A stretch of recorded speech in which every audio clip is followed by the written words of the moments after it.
Hello everyone and welcome to a quick commentary video on the hunting bow. Sharing some information, probably not the best format to do so. Reddit might be better, but you know, I'm mostly on YouTube, so figured might as well. So thanks by the way to Wordy and Volt for sharing most of this information with me.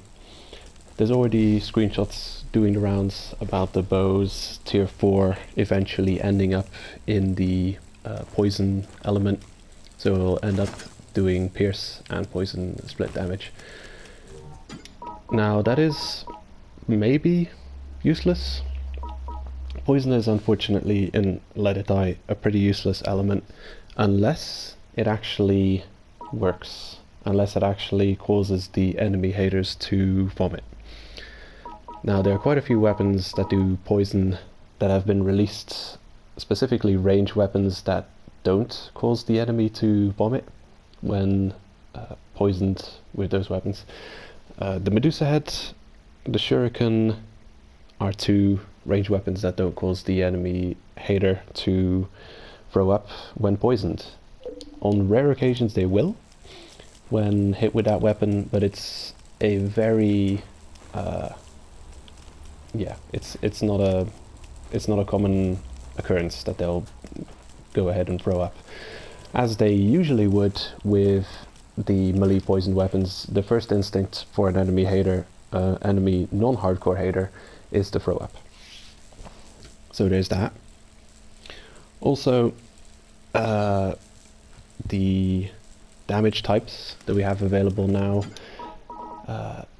Actually, mostly the swapping of elements is a curious thing on the hunter's bow, I should make mention. So it starts off at pierce only, then at tier 2 the hunting bow A moves to pierce plus electric damage, then at tier 3 it adds fire damage, and at tier 4, if the screenshots are to be believed, the weapon gains poison. So it's kind of, well, it's kind of a thing. They do it with a couple of weapons where they have a certain element, and as you upgrade they'll swap the weapons.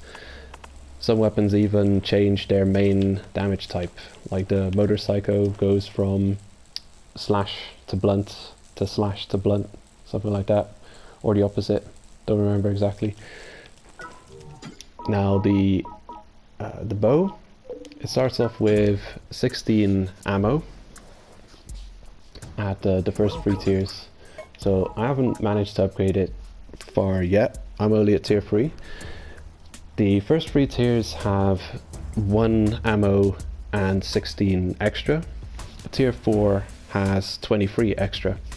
Now most weapons, most range weapons with ammo, they will gain extra bit of ammo at tier 4, more ammo than they had at tier 3, and they'll gain a lot more ammo when they are limit broken or uncapped.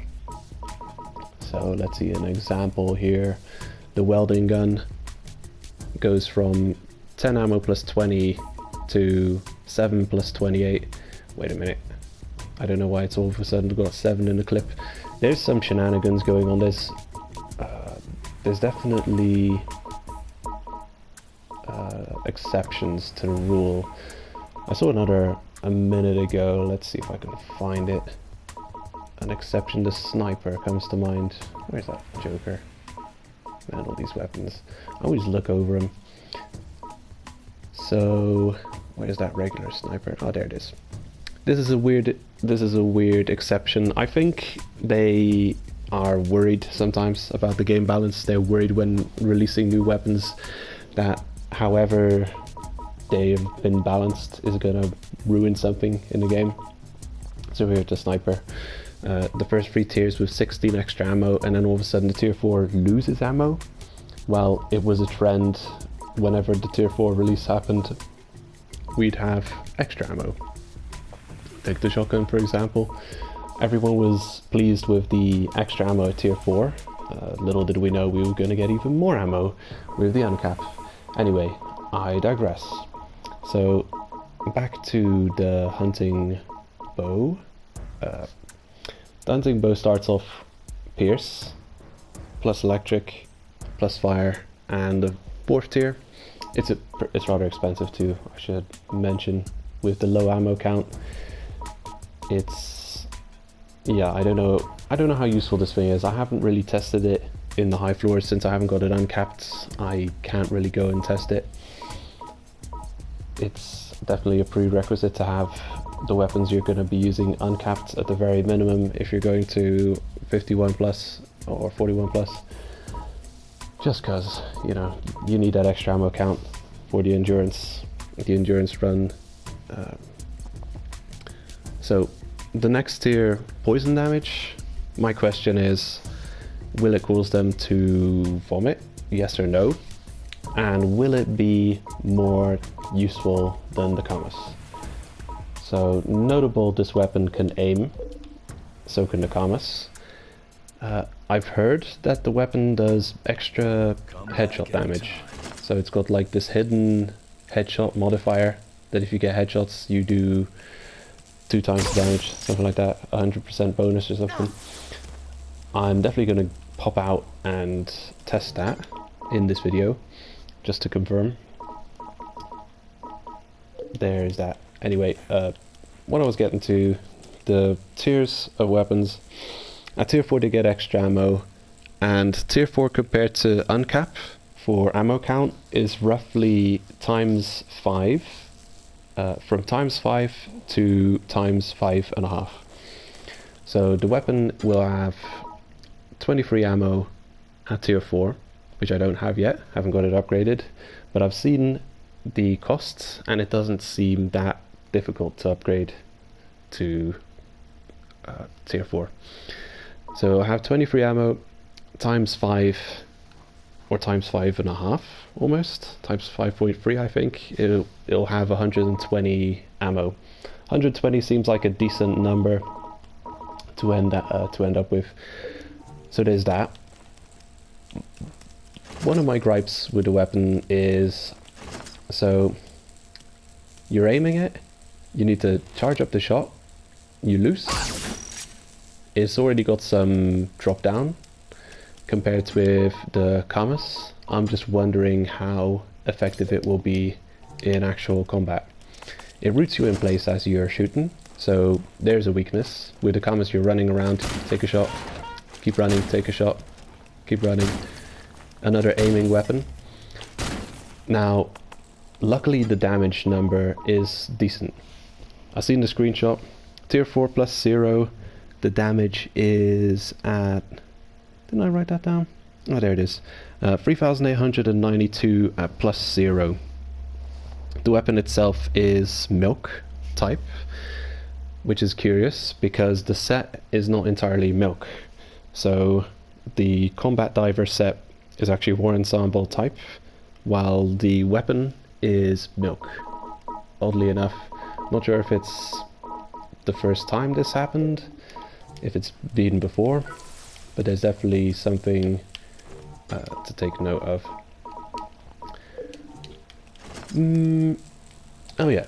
So a big gripe with this weapon is I don't really see a point to the elemental swaps.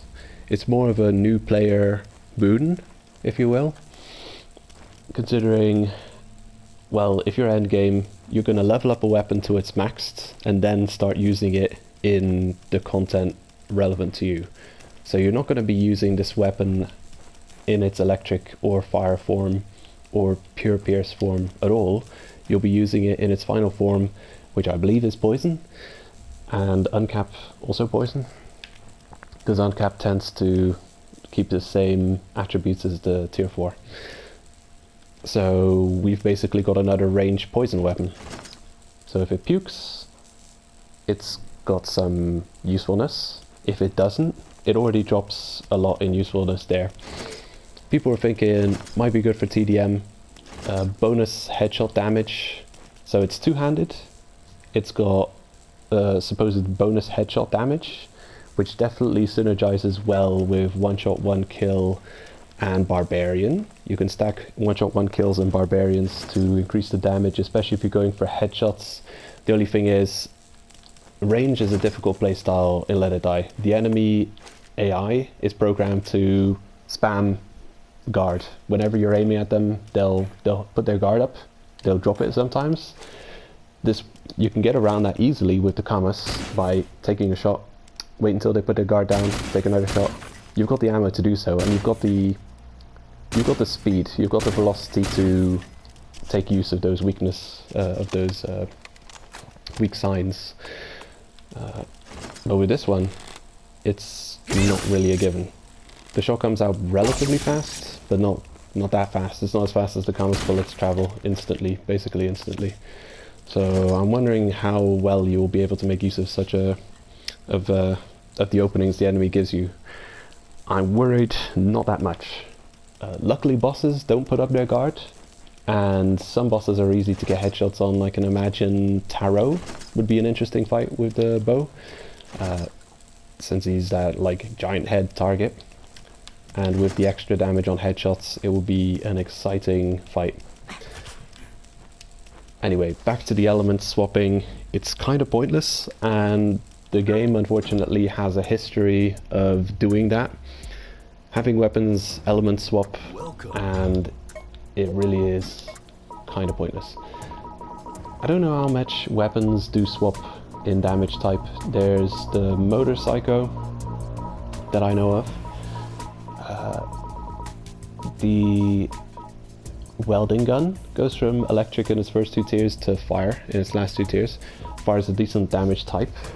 It's arguably more useful than poison, especially against the haters, the hardcore haters, and bosses.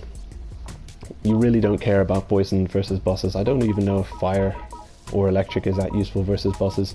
I know blunt is a big weakness to a lot of the dons in Let It Die, but elements, I don't know. Come back anytime. So here's my idea about interesting of a weapon it is. It actually isn't as great as it could have been. It's a missed opportunity in some cases, I believe. So you've got aim, you've got fire, and I'm not going to fire anymore because I'm running out of arrows and I want to still go out there and test it a bit with headshot damage. So compare it with other weapons, two-handed weapons. Now the ideal example would be the Masamune Blade, and this is one of those weapons that really kind of change the game and make the combat a lot more interesting. So you've got a two-handed weapon. Unique to the two-handed weapons versus the one-handed weapons is that you've got all of the shoulder buttons to work with for varying moves, and well, this one has 4 different types of combos. Like, not only does it have 4 different types of moves, they're also all combos. So you've got the L2 combo, the L1 combo, the R2 and the R1, which is probably the most deadly. Well, the Scythe has also got the 4 different types of combos, not combos, two different attacks on the top shoulder button, and 2 combos on the bottom shoulder button, which can actually combo into the top button. So you can do an R2, R1 combo. Like, the R1 comes out relatively slow, but you can kind of stop mid combo with the R2 and do an R1, and it'll come out pretty quick. It actually interrupts the animation of the swing of the first attack to go and do this. Or actually, it doesn't interrupt, but it comes out like instantly. Really cool combo. So you can do that.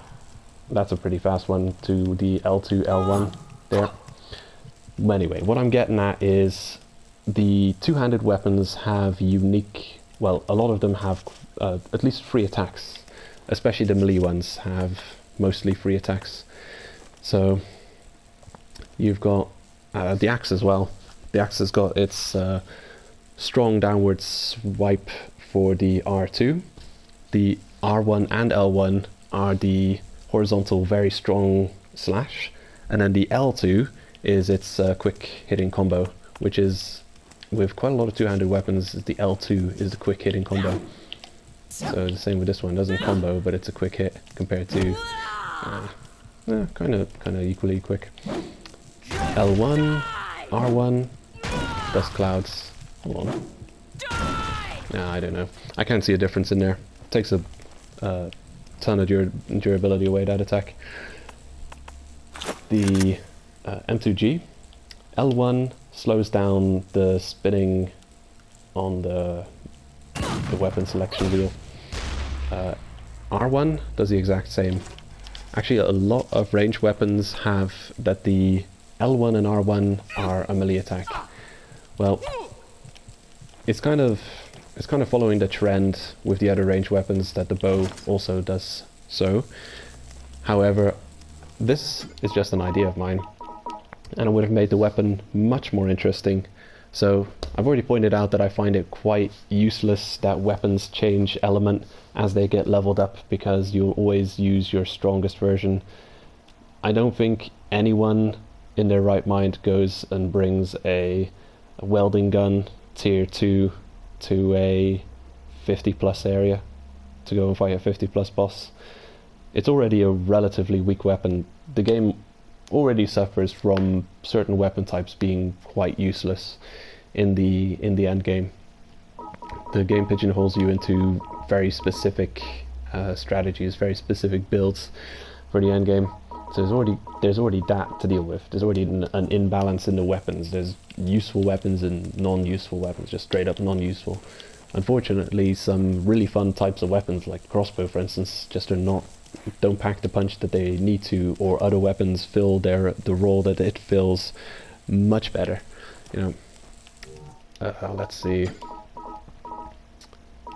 Yeah, I could show off the bobslayer quickly. Let's see.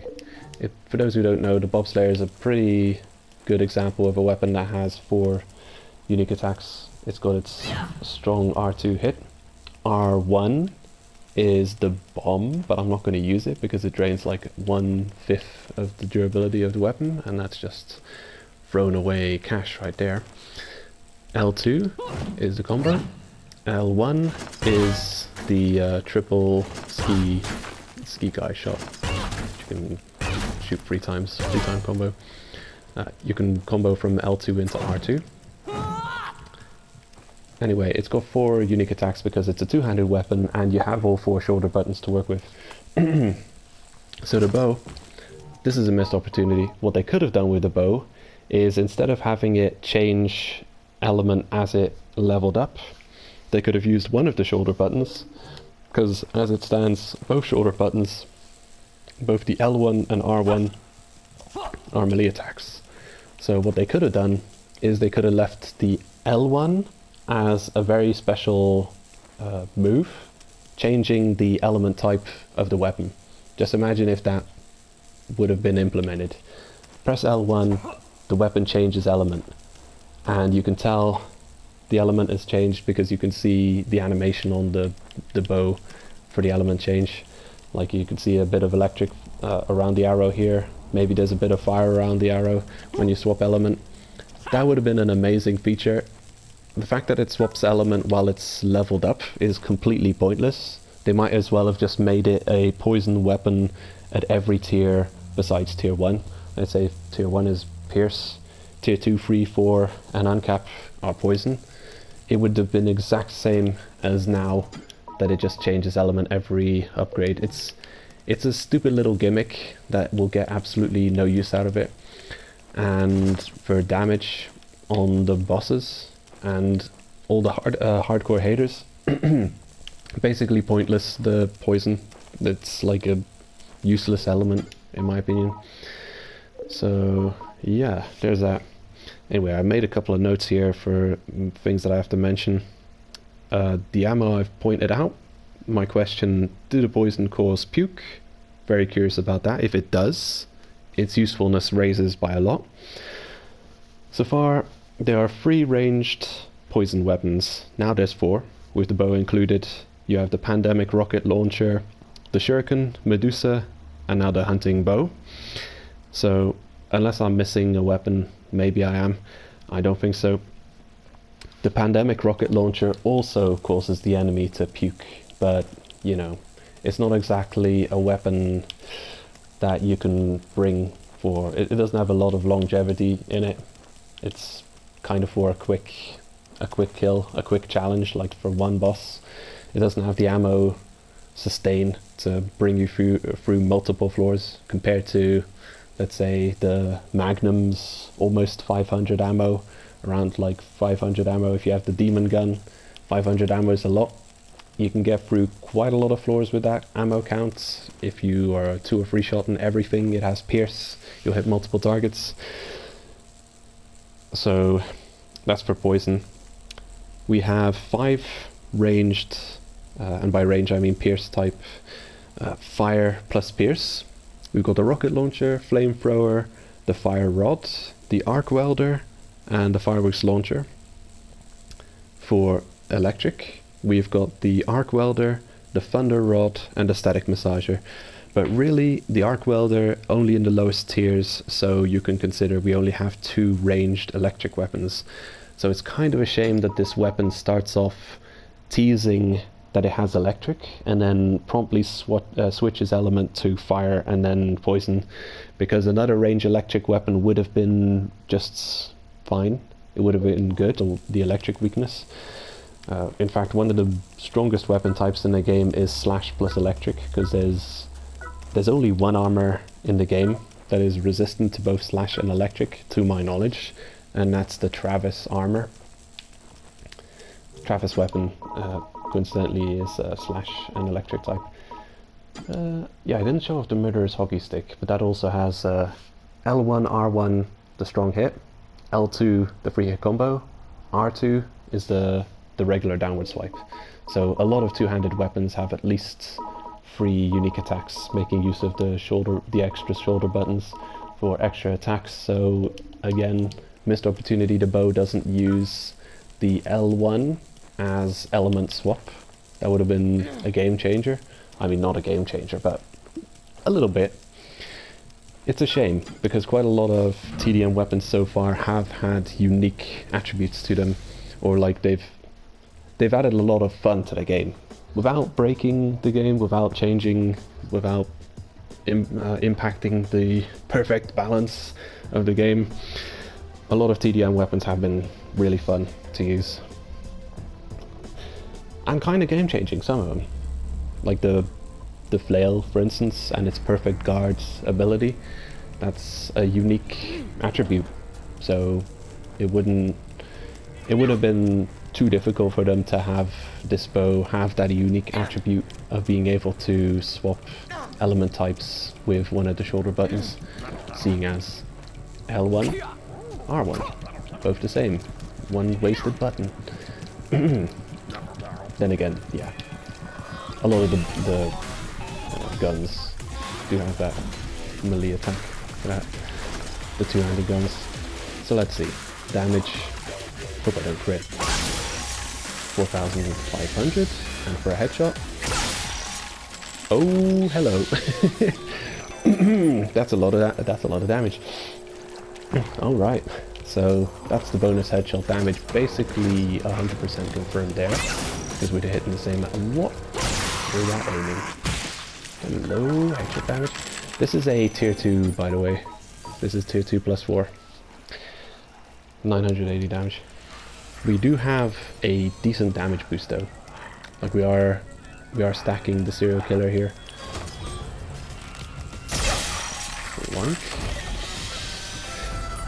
And now for the body. Critical. 90k. That's okay. Body. 11k. Supporting you.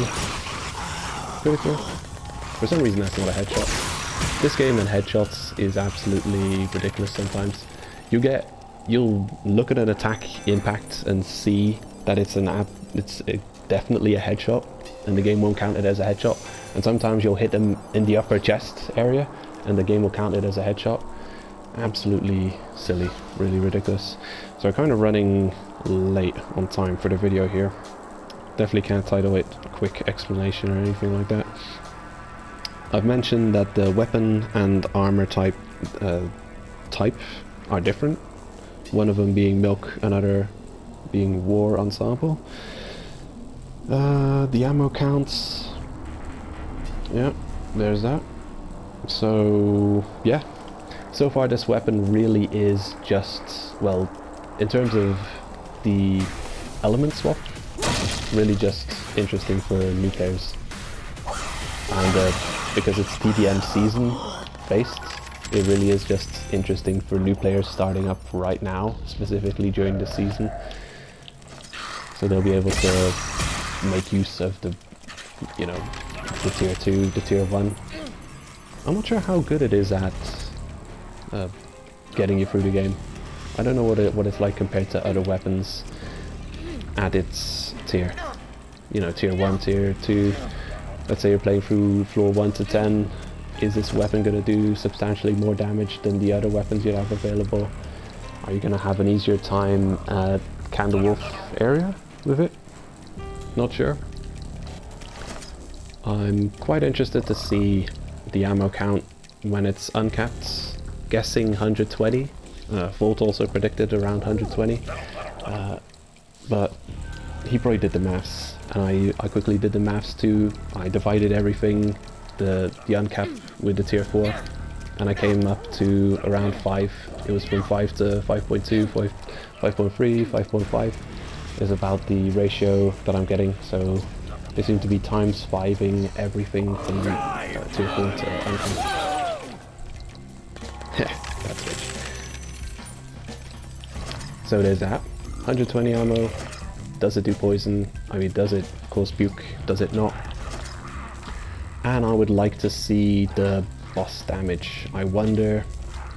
I'm worried and skeptical about its usefulness. It's not the swiftest of weapons. It leaves you open to take damage as you're standing still to knock the arrow. So you're losing a bit of survivability there with not being the Kamas. Also, even if it does have 120 shots, that's not a lot of ammo. What is that? Perfect. Every shot kills, 120 kills. Are you going to keep it as a boss weapon? Luckily, it probably does scale with your dex. So the people who are using Kamas to smash through the end game, or they're using the M2G to smash through the end game, they can experiment with the Hunter's Bow against bosses. Maybe it is a hidden gem versus bosses. Maybe it's good in TDM, but you've got a really good decal to block headshot damage in the super helmet. We'll see. Anyway, thanks for watching. Good luck getting the blueprint. Take care. See ya.